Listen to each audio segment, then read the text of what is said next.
ఇలా ఉంటే మరోవైపు హరీష్ రావు మాట్లాడుతున్నారు. ఇప్పుడు లైవ్ చూద్దాం. 3 బస్తాలు ఇస్తారు, నువ్వు 2 ఇస్తా అంటే ఇంకో సంచి బ్లాక్లో కొనుక్కోవాలా?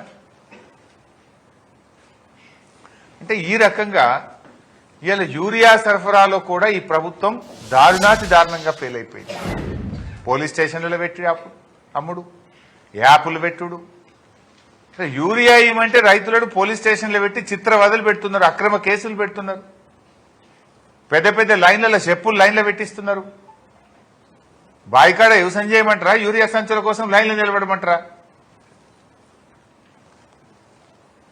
ఇవాళ కేంద్ర ప్రభుత్వం కూడా ఇబ్బడి ముబ్బడిగా ఎరువుల ధరలు పెంచేసారు. 30% ఎరువుల ధరలు పెరిగినాయి. అటు డీజిల్ పెంచుడు, ఇటు ఎరువులు పెంచుడు. రైతు మీద భారం పెరిగింది. డీజిల్ ధరలు పెరిగి, ఎరువుల ధరలు పెరిగి, మద్దతు ధర మాత్రం ఆ స్థాయిలో పెరుగుతలేదు. పంటల కొనుగోలు ఆ స్థాయిలో ఉంటలేదు.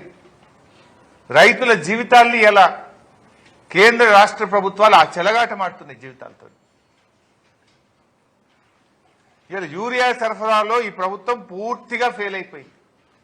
ఈ 2 బస్తాల ఆలోచన విరమించుకోవాలి. ఇప్పుడు మిర్చి బండే రైతుకు 5-6 బస్తాలు కావాలి, మక్క బండేటోళ్ళకు 4-5 బస్తాలు కావాలి. ఏ పంటకు ఏ మోతాదులో కావాలనో ఇయ్యాలి, కానీ అందరికి ఒకటే సూత్రం అంటే ఎట్లా? పంటల దిగుబడి తగ్గిపోతుంది అంటే రైతు వ్యవసాయం చేయొద్దా? మాట్లాడితే రైతు బిడ్డలు, రైతు రాజ్యం అని డైలాగులు కొడతారు కదా.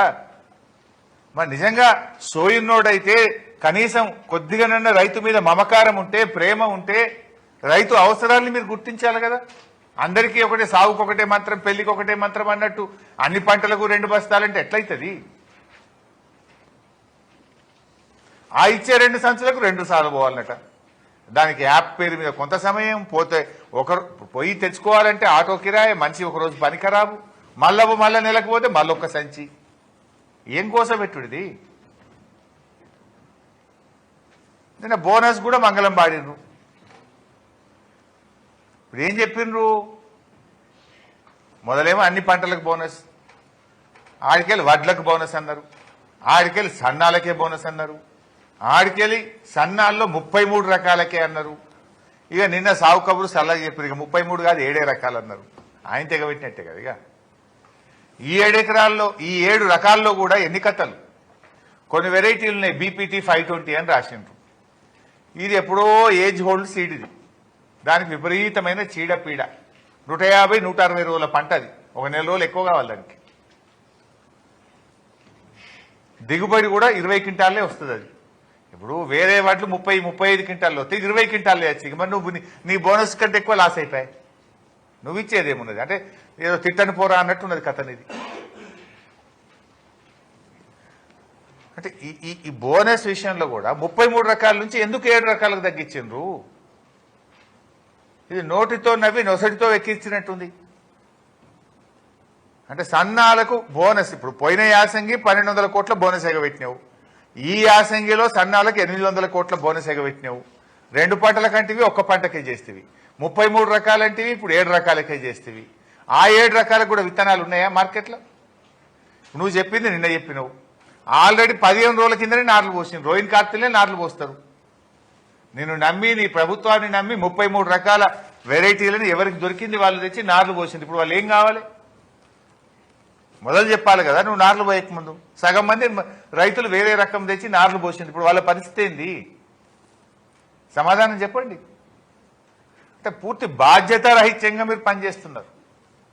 రైతులంటే, వ్యవసాయ శాఖ అంటే ఈ ప్రభుత్వానికి చిన్న చూపు.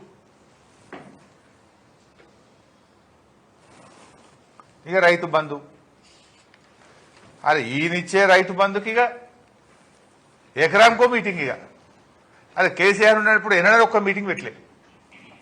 ఒక ఫస్ట్ స్టార్టింగ్ రైతు బంధు పథకం ప్రారంభమైనాడు కేసీఆర్ మీటింగ్ పెట్టిండు అంతే.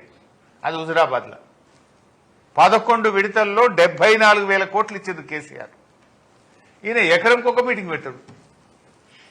సిద్దిపేటకి వచ్చిండు మార్చి 22. ఏడు రైతు బంధు చేస్తున్నట్టు ఒకటే ఎకరం వేసిండు, ఒక్కటే ఎకరం. అరే మళ్ళీ కేసీఆర్ జగిత్యాల బయలుదేరినట్టే మళ్ళీ పోయి మంత్రుల మీటింగ్ పెట్టిండు, మళ్ళీ 1 ఎకరానికి వేసిండు. ఇక కథ మీద పెట్టిండు, ఎకరంకో మీటింగ్. ఇప్పుడు మళ్ళా నిన్నేందో స్టేట్మెంట్, ఇక రైతు బంధు చేస్తున్నా మదిరే పోతారట. ఇక మదిరేలో పోయి రైతు బంధు చేస్తారట. కేసీఆర్ ఎప్పుడన్నా గిట్ల డ్రామాలు చేసిండ నీ లెక్క నిజాయితీగా ధర్మంగా రైతు బంధు వేస్తా అంటే బరాబర్ కట్టుకొత్తుతుండే ఫోన్లు అన్నీ టింగ్ టింగ్ టింగ్ అని మోగుతుండే. నువ్వేందా ఎకరంకో మీటింగు మళ్ళీ పోయేందో మదిరలో మీటింగ్ పెడతారట. నువ్వేం చెప్పినావు సిద్దిపేటకు వచ్చి ఇంకా సిగ్గు లేకుండా మాట్లాడుతున్నావు. నర్మెటలో మేం పెట్టిన ఆయిల్ ఫ్యాక్టరీకి నువ్వు రిబ్బన్ కత్తిరీనికి వచ్చినావు. నువ్వు పెట్టింది లేదు కట్టింది లేదు. ఆడికొచ్చి మార్చి 22వ తేదీ 45 రోజుల్లో 9,000 కోట్ల రైతు బంద్ వేస్తా అని సిద్దిపేట ప్రజల సాక్షిగా చెప్పినావు. ఇప్పుడు 45 పోయి 90 రోజులైంది డబుల్.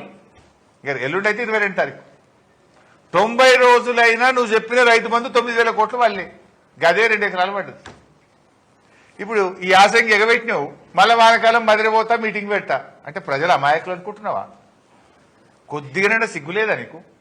అరే నేను పబ్లిక్ మీటింగ్ పెట్టి సిద్దిపేటలో పోయి 45 రోజుల్లో 9,000 కోట్ల రైతు బంధు వేస్తా అని చెప్తే నేను ఏకపోతే పురాగా నాకు ఇజ్జత్ మానం పోతుంది, ముఖ్యమంత్రి కుర్చీకుండే ఇజ్జత్ పోతుంది అనే సోయన్ ఉండదు దానికి కొద్దిగానే.